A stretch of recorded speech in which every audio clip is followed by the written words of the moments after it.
meus queridos irmãos, a graça e a paz. Falamos ao vivo de Laginha Minas, do Centro de Cultura Berechite. Eu sou o pastor Ilmar, professor aqui da Rede Estadual de Ensino de Educação de Minas, nas cadeiras de Geografia e Sociologia. Aqui, professor e fundador do Centro de Cultura Berechite, que mantém o Seminário Berechite e a Faculdade Berechite. Estamos ministrando aqui as aulas do curso básico, livro 4, aula Cristologia.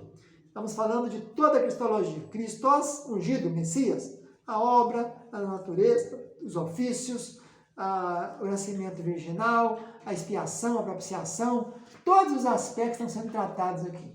Hoje falaremos, na última aula, falamos um pouco sobre o ofício, sacerdote, profeta e rei. Hoje falaremos da múltiplas teoria da expiação. Jesus veio no dia do Yom Kippur, né? Ele nasceu no Yom Kippur porque ele veio para salvar, para pagar os pecados da humanidade. E ele nasceu na Páscoa, porque ele era o Cordeiro de Deus, é o que cremos. Então, quais são essas teorias múltiplas sobre a expiação dentro da Cristologia? Primeira coisa é a expiação como exemplo. Essa é a teoria do Socianina. Aí vem da heresia chamada socianismo do século XVI, que nega a divindade e aceita a humanidade de Cristo. Essa doutrina do socianismo, socinianismo, vem de Socino. Esse camarada aí, ele era unitarista, só cria numa face, num tipo de Jeová, né? Só Jeová. Ele rejeita qualquer ideia de uma satisfação vicária. Eles destacavam que, na concepção sociniana, a morte de Jesus preenche duas necessidades humanas. Em primeiro lugar, preenche a necessidade de um exemplo daquele amor total por Deus que precisamos demonstrar para experimentar a salvação. Em segundo lugar, a morte de Jesus nos inspira.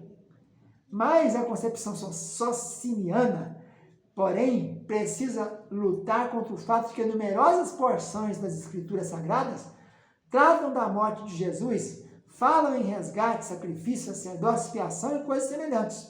1 Pedro 2,21 diz isso, carregando ele mesmo em seu corpo sobre o madeiro nossos pecados, para que nós, mortos para o pecado, vivamos para a justiça. Por suas chagas fosse sarados.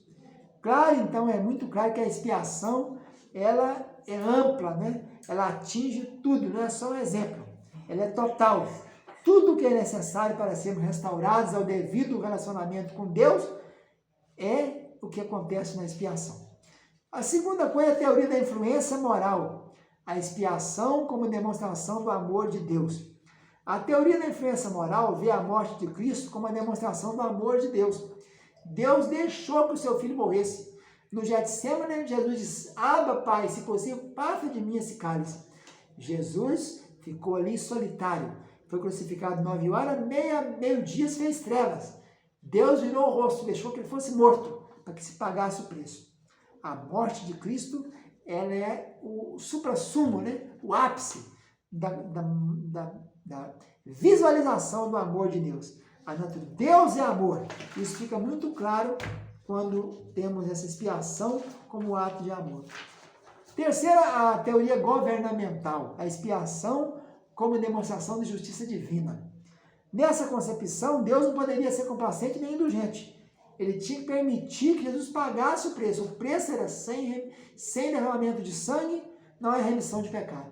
Então Jesus tinha que derramar o seu sangue puro e imaculado para que todos os pecados da humanidade, passado, presente e futuro, fossem perdoados. Então esse princípio é o princípio da justiça divina. Ele tinha que morrer porque tinha que pagar, porque sem derramamento de sangue não é remissão de pecado. E tinha que ser alguém puro. Não adiantava a morte de outra pessoa qualquer. Tinha que ser a morte do Filho de Deus, que era puro, imaculado, né? Então a morte de Cristo serviu para cumprir a exigência que se tinha, que era pagar o preço escrito de dívida que havia contra nós nas suas concepções, nas ordenanças de Cristo. Então, Isaías 42:21 diz, foi do agrado do Senhor, por amor de sua própria justiça, engrandecer a lei e fazê-la gloriosa. Quarta teoria do resgate, a expiação como vitória sobre as forças do pecado e do mal. A chamada teoria do resgate, né? Esse aspecto aqui é claro que ela vem desde o tempo de Orígenes. O primeiro formulador foi Orígenes, lá nos tempos dos pais apostólicos.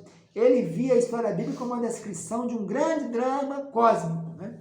O texto de que Orígenes e outros que defendem a teoria do resgate que está escrito lá como Mateus 20, 28 e Marcos 10, 45. Ele veio para oferecer a sua vida em resgate de muitos. A quem esse resgate foi pago? Com certeza não para Deus. Ele não pagaria um resgate para si mesmo. Antes deve ter sido pago para o maligno, pois era esse que nos mantinha cativos até o resgate, ou seja, a alma de Jesus ser pago. De acordo com Orígenes, Satanás pensou que poderia ser o Senhor da alma de Jesus. A ressurreição de Jesus provou o contrário, né? Então, Orígenes entende que o diabo não percebeu que a humanidade, parcialmente libertada pelos ensinos e pelos milagres de Jesus, seria completamente libertada por sua morte e ressurreição.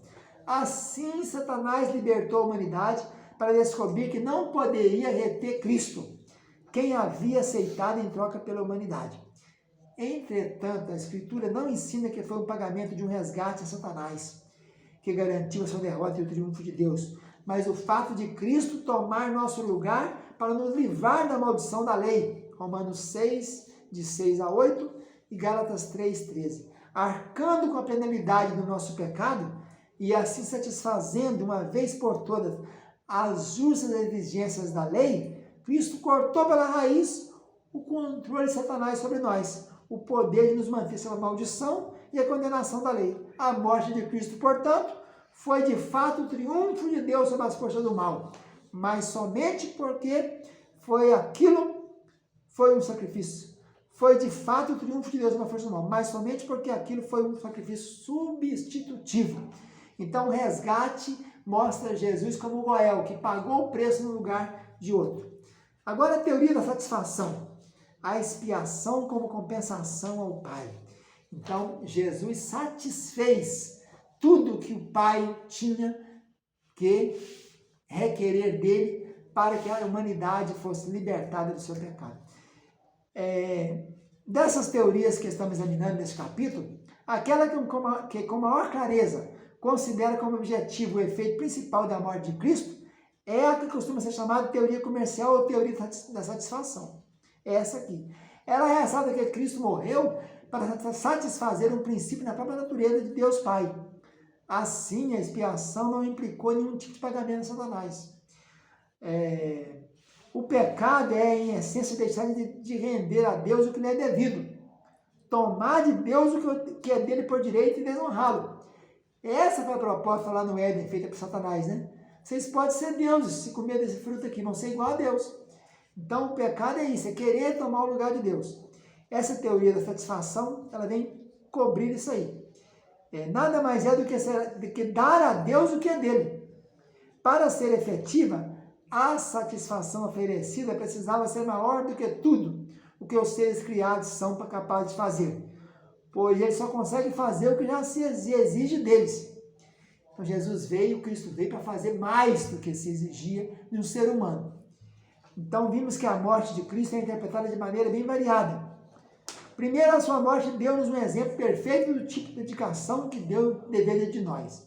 Segundo, demonstrou a grande extensão do amor de Deus.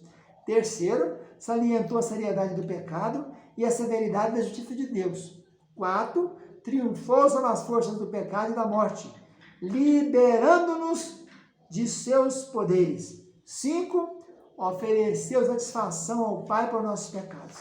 Então está aí, nossa aula de hoje, mostrando os aspectos das teorias a respeito da expiação. Fica na paz, tchau, tchau.